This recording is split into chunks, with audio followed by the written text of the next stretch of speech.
بسم اللہ الرحمن الرحیم۔ معزز خواتین حضرات، السلام علیکم ورحمۃ اللہ وبرکاتہ۔ رب کائنات نے زانی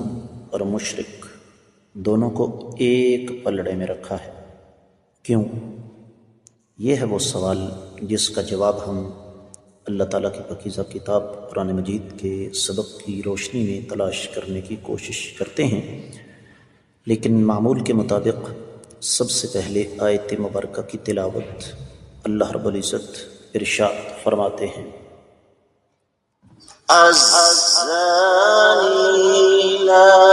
ينكح إلا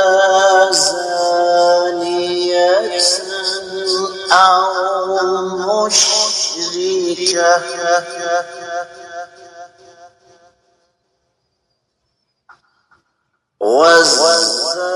والزانية لا ينكحها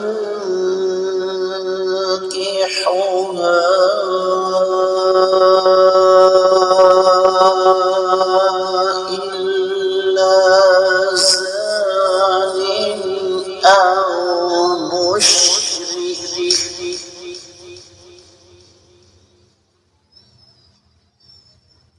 وحرم ذلك على المؤمنين.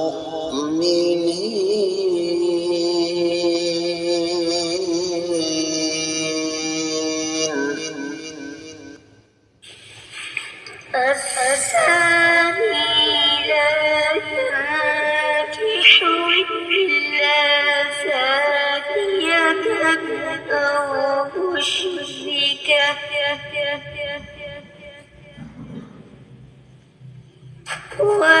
والزانية لا ينكحها إلا زان أو مشرك وحرم ذلك على المؤمنين.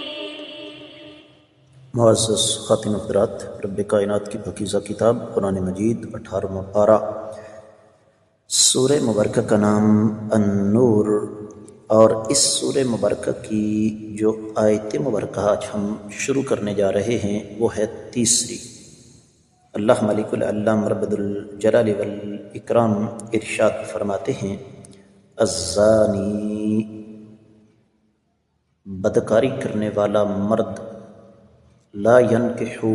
وہ نہیں نکاح کرتا، الا مگر زانیتاً، بدکارہ عورت کے ساتھ، او مشرکتاً، یا شرک کرنے والی عورت کے ساتھ،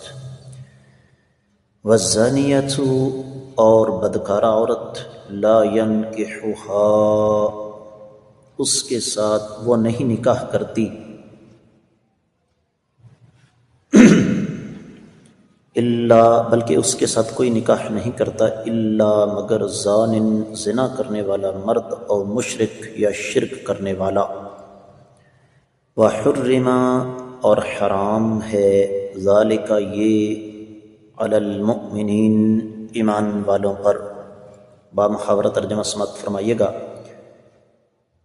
زنا کرنے والا مرد سوائے زانیہ عورت یا مشرکہ کے کسی اور سے نکاح نہیں کرتا، اور زنا کرنے والی عورت بھی سوائے بدکار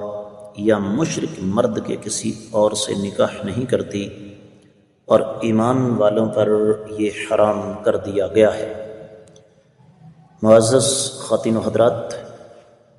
یہ آیت مبارکہ بھی اپنے اندر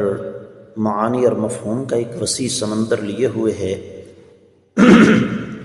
لیکن اختصار کے تقاضوں کے پیش نظر میں انشاءاللہ کوشش کروں گا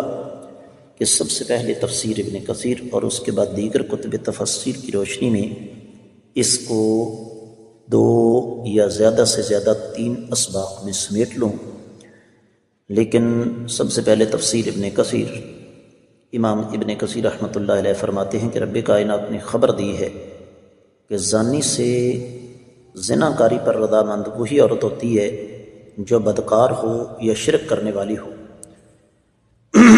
کیونکہ وہ اس برے کام کو عیب نہیں تصور کرتی، اور ایسی بدکار عورت سے وہی مرد ملتا ہے جو اس جیسا بد کردار، بد چلن یا مشرک ہو اور اس فعل شنیع کی حرمت کا قائل ہی نہ ہو۔ اس حوالے سے پھر ایک روایت لے کر آئے ہیں امام ابن کثیر رحمۃ اللہ علیہ، سیدنا عبداللہ بن عباس رضی اللہ تعالیٰ عنہ کا قول ہے کہ یہاں نکاح سے مراد ازواجی تعلقات ہیں، یعنی زانیہ عورت سے ہمیشہ ازواجی تعلقات وہی شخص رکھے گا جو زنا کار یا مشرک ہو۔ امام مجاہد بن جبر، اکرمہ، سعید بن جبیر، عروہ بن زبیر، امام ضحاک، امام مکحول اور امام مقاتل بن حیان رحمہم اللہ کے علاوہ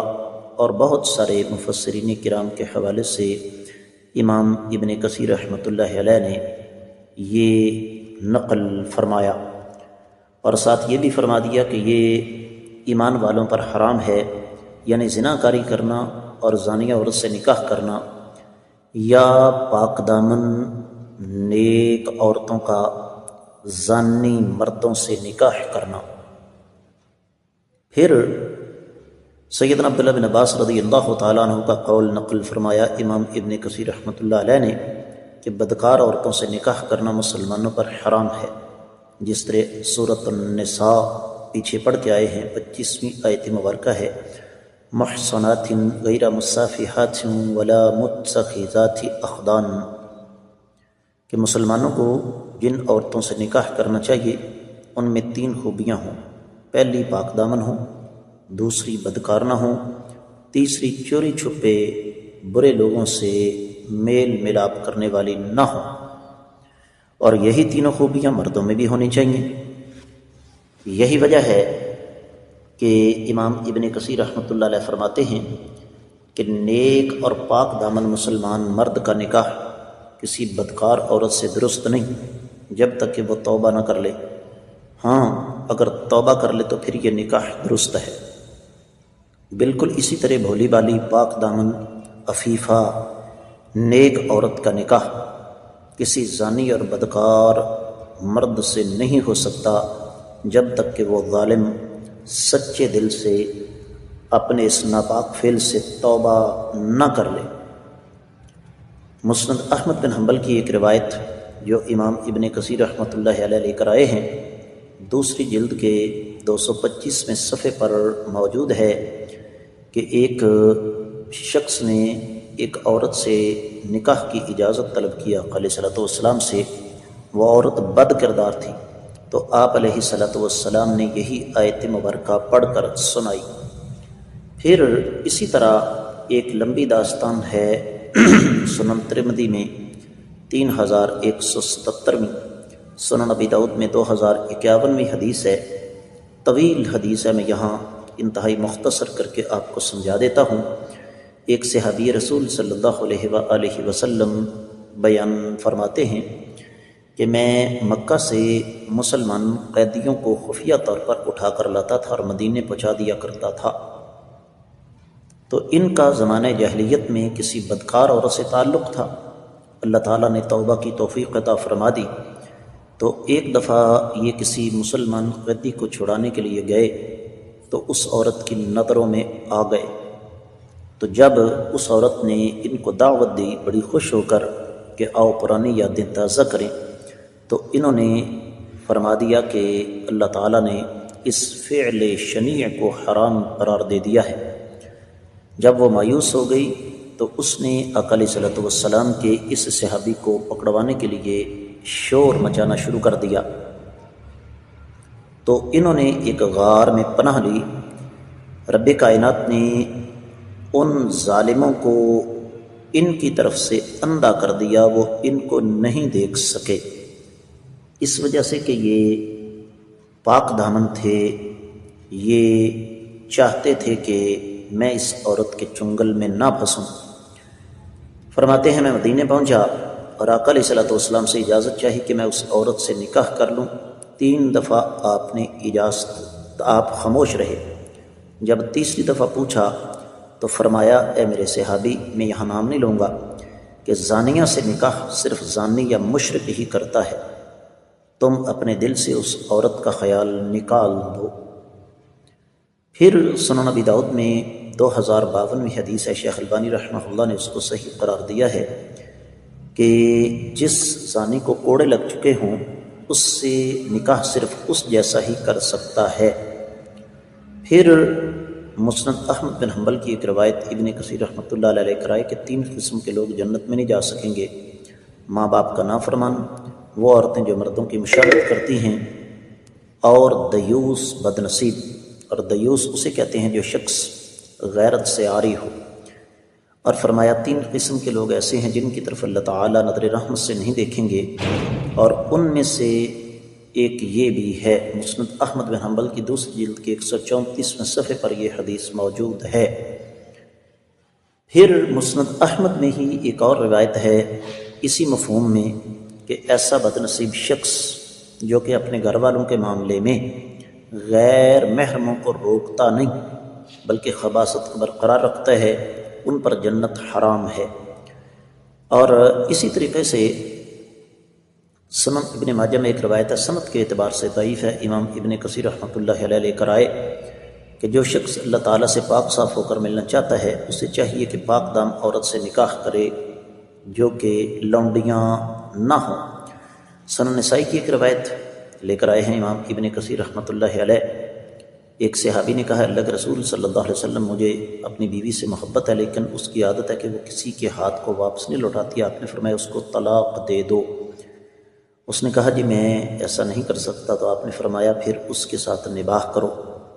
لیکن اس کا مفہوم یہ نہیں ہے کہ وہ عورت نعوذ باللہ بدکارہ تھی۔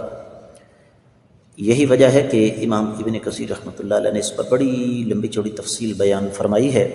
اور ہمارے حدیث کے سبق میں بھی آپ کو اس کی تفصیل مل جائے گی کہ وہ صحابیہ نعوذ باللہ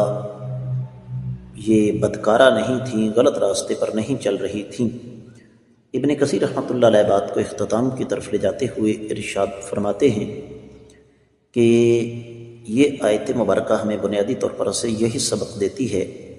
کہ زانیہ خواتین سے پاک دامن مسلمان مردوں کو نکاح نہیں کرنا چاہیے، اگر وہ توبہ کر لیں تو پھر نکاح حلال ہے۔ سیدنا عبداللہ بن عباس رضی اللہ تعالیٰ عنہما سے ایک شخص نے سوال کیا کہ ایسی ہی عورت ہے جس کے ساتھ میرا برا تعلق تھا، لیکن اب اللہ تعالیٰ نے ہم دونوں کو توبہ کی توفیق عطا فرما دی ہے، تو کیا میں اس سے نکاح کر لوں؟ جبکہ بعض لوگ یہ آیت مبارکہ میرے سامنے پڑھتے ہیں۔ تو سیدنا عبداللہ بن عباس رضی اللہ تعالیٰ عنہما نے ارشاد فرمایا کہ اس آیت کا یہ مطلب نہیں ہے، بلکہ تم اب اس سے نکاح کر سکتے ہو۔ فرمایا اگر کوئی گناہ ہو تو میرے ذمے۔ یہی وجہ ہے کہ بعد اہل علم کے پاس جب یہ آیت مبارکہ پڑھی گئی تو انہوں نے کہا جی یہ آیت منسوخ ہے، لیکن ان کے کہنے کے مطابق اسی سورہ مبارکہ کی 32ویں آیت مبارکہ وَأَنكِحُوا الْأَيَامَ مِنكُمْ وَالصَّالِحِينَ مِنْ عِبَادِكُمْ وَإِمَائِكُمْ إِنْ يَكُونُوا فُقَرَاءَ يُغْنِهِمُ اللَّهُ مِنْ فَضْلِهِ وَاللَّهُ وَاسِعٌ عَلِيمٌ، کہ تم میں سے جو لوگ غیر شادی شدہ ہیں ان کی شادیاں کرو، اور تمہارے غلام اور لونڈیاں جو نیک ہیں ان کی بھی شادیاں کر دو، اگر وہ کنگال، قلاش اور تنگ دست ہوں گے، اللہ تعالیٰ اپنے فضل و کرم سے ان کو مالدار بنا دیں گے، اور اللہ تعالیٰ وسیع عطا کرنے والے جاننے والے ہیں۔ اس آیت کو بنیاد بنا کر بعض اہل علم نے یہ موقف اختیار کیا کہ یہ آیت مبارکہ منسوخ ہو چکی ہے،